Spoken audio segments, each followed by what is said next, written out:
Murtala Mohammed, a counter-coup military junta 1960 to 1963 video Nigeria that.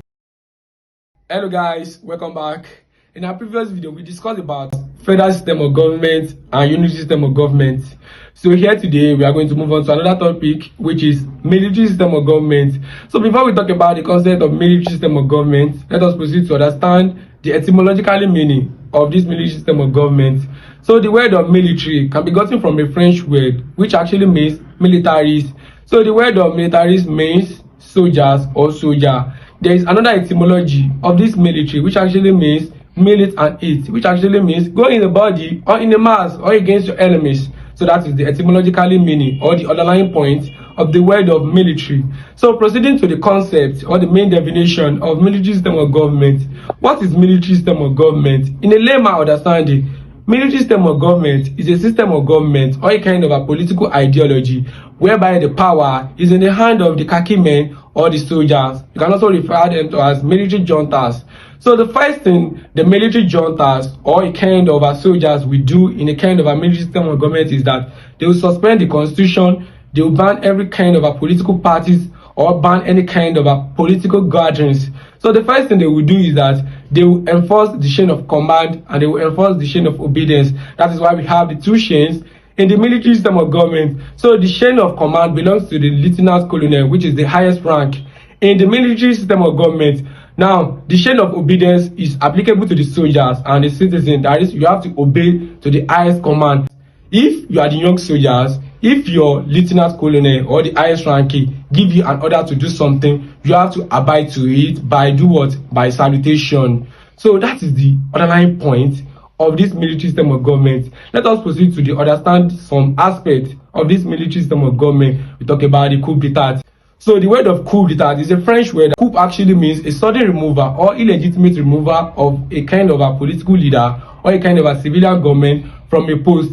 This removal is not legitimately inside the constitution and can never be found in the constitution from 1960 till date constitution. So this illegal removal is applicable to all these military juntas. So that is why we have this coup d'etat. Coup d'etat is a kind of a gathering of a kind of a secret soldiers who come together to decide to remove a particular political leader from seat.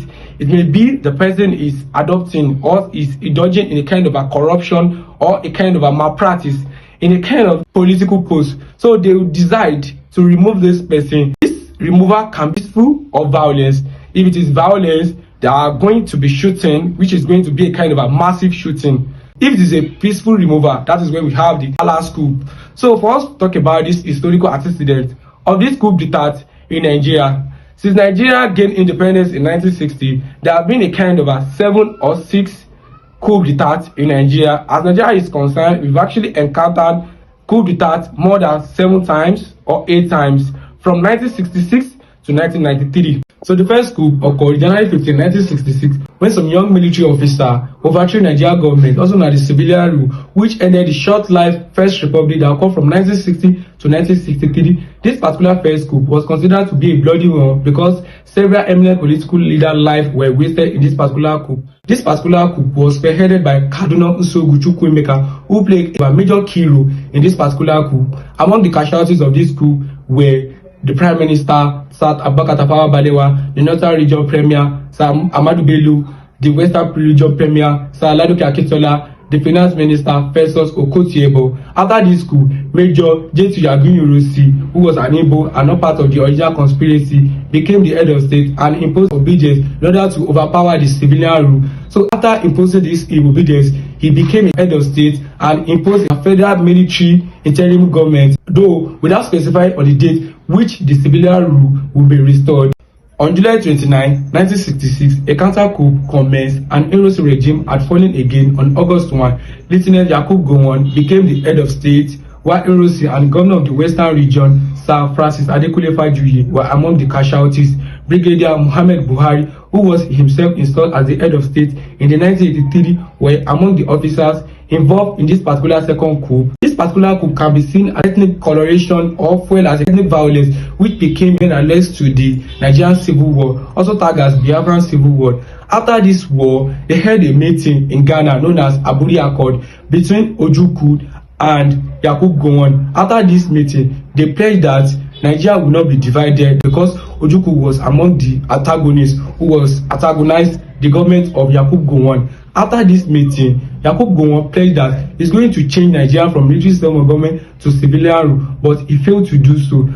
A close friend of Yakubu Gowon announced on Radio Nigeria that he and other officers had decided to remove Yakubu Gowon as head of state and commander-in-chief. The coup was bloodless because Yakubu Gowon was abroad attending a meeting of Organization of African Unity in Kampala. He was replaced with Brigadier Murtala Muhammad with Brigadier Olusegun Obasanjo, who was installed as the deputy head of state. According to a reliable source, it was reported that Hassan Katsina, who was the then chief of army staff, was the real author of this particular coup. On February 13, 1976, after Murtala Muhammad spent 200 days in office, Murtala Muhammad was assassinated at the outset of an abortive coup. His driver and aide, Ibrahim Taiwo, who happens to be the then former military governor of Kwara State, were also among the casualties. The coup was led by young military officers who called themselves the Young Revolutionary. The coup was denounced by the divisional commanders because this particular coup was not in support with the military and civilian government. Olusegun Obasanjo became the head of state. According to a reliable source, it is being reported that Lieutenant Colonel Bukasuka Dinka and Major General Ilia Bisala were in line in connection with this particular coup. More than 25 people were arrested in connection with this coup. In March, 32 people received death sentences together with Dinka and Ilia Bisala.